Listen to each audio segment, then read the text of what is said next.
guys, my name's Cassandra, and today I'm going to be talking about 4 reasons why living in Yellowknife is difficult. Now, these are obviously personal experiences, and I do a lot of things on my channel about why living in Yellowknife is great, but there are some difficult things about living here. I'm going to go in order from the hardest thing for me to the easiest thing to deal with. So if that sounds interesting to you, make sure you subscribe because I have a lot more videos like this one, and ring the bell so that you'll be notified of all my upcoming videos, as well as give this a thumbs up if you liked it. It's going to be a bit of a story time too, because I'm going to tell you the reason, then I'm also going to tell you maybe an experience or two that I've had that is basically why this reason is in this list. So let's get started with it. So number 1 is car issues. I thought this was going to not be an issue when we bought a 2014 Chev Traverse in the summertime, early summer, I think. I do have a video on that, so if you're interested in more details about it, then you can go ahead and watch it below. But we bought this car thinking it's the newest car we've ever had. It had such low kilometers, barely been driven. We thought, oh, we're gonna have no issues with it. We had tons of issues with our last car, a Honda Traverse. But it does get very cold in Yellowknife. I'm in Yellowknife, Northwest Territories, Canada, just in case you're new here. And it does get, you know, up to -40, -50s with wind chill and stuff like that. So it does get very cold, which is hard on any vehicle. But with my vehicle specifically, now I'm having an issue where the some safety feature freezes and I get stranded. So what'll happen is I'll go to turn my car on, it'll go black, nothing will happen, and my key will get stuck in the ignition and it will not turn on without a boost. So having AMA out here is very helpful for these things. He said this happens all the time with specifically Chevy cars. I don't know if that's 100% true. I don't really know about cars, but it does seem like there are tons of car issues with things out here. So that's been happening to me. It happened to me 2 days in a row, yesterday on Tobias's birthday, the day before that, and I get stuck with the kids for hours sometimes, and it gets really cold here, so it can be pretty scary to be stuck. Thankfully, we've been around businesses and things where I've just been able to go in or keep the kids warm. But you can also call, I just learned this, you can also call cab companies to come and boost your car if you don't want to wait for the tow truck or AMA, because it can take a really long time, like 1 to 2 hours. I think yesterday it took nearly 2 hours, so it takes a long time just for something that seems so silly. So that's number 1. Number 2 is you need to do a lot of online shopping because there are not a lot of options here for stores. So the other day, for example, I ordered towels. I was looking at towels on Amazon. Amazon is probably where we order from the most. We have an Amazon Prime membership, which again is pretty essential out here in my opinion. And anyway, I ordered the towels, wanting some soft ones because there's just no options here. You can basically go to Walmart. I'm trying to think if there's anywhere else you could even go for towels. I don't think so.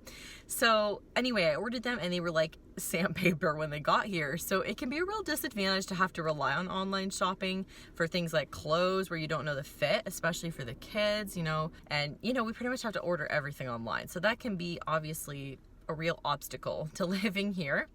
And also when you're online shopping, some things do not ship here. In fact, quite a few things. If you're on websites that aren't huge, like, you know, that aren't huge companies, I should say. If they're, you know, little companies, I found in homeschooling, a lot of times they won't ship here. You know, just different clothing places. You'll go finish an order on some website and realize, oh, they don't even ship here. Half the time they don't even recognize my postal code as correct, which it is, it's real postal code, but so that can be a challenge as well to living here in Yellowknife. My third thing is that I am not a evening or party or bar kind of person, but I find the atmosphere here in Yellowknife when it comes to evening time gets a lot different. And I say it's kind of like wild in the evenings. Whereas like you go out and you don't quite feel as safe. Even just going to Walmart, like there's people yelling in the parking lot or fighting or really boisterous or whatever, especially downtown. I mean, it could be like that in the daytime, but it seems way less kind of unsafe in the evening. So I find being here in the evenings is maybe not as comfortable. So pretty much anywhere you're going, like Tim Hortons, Walmart, it's in the same area, but just anywhere I've gone in the evening does not quite feel as safe. Like I said, there's a lot of yelling and fighting and I don't know, things going on. So that's something to note too if you are here. But obviously if you're used to that kind of thing and maybe you're a bit younger and you you know, go to parties or whatever. That maybe won't be a problem for you, but you know, it's kind of a thing for me, especially with the kids when I'm out. Like near the bowling alley, when we got stuck last night, I was a little scared because it's downtown, but not in a like bad area. There's not too many things that are around it that are bad, but you know, when I say bad, I mean like, you know, if there's like a alcohol store or something, like a beer store, or you know, there's a lot of rehab places downtown or whatever. If I was around that, I would kind of expect it to be a little crazy, but there's really nothing around. But there was people walking by, a few people fighting in the corner or talking really loudly or whatever, like a lot of men walking around and stuff. I don't know. It doesn't make me feel super safe in the evenings. And the last thing is, there are a variety of, so I'll start with the good. There are a variety of children's sports here, which is great for the population number. I find there are a lot of options, which is fantastic. But there is a negative that they're all on Sundays. And I know that this will apply to almost no one but me, but we do not do sports on Sundays. So it can be so frustrating when every single time I go to register my kids for a sport, it's on Sundays, or I look into it, oh, it's on Sundays. So we feel pretty limited by what they can do because a lot of things are held on Sundays. If you're a weekend person, I mean, I don't mind Saturdays, but like I said, if you don't like your, you know, we like our Sundays to be a day of rest. We don't want to be running around to children's sports.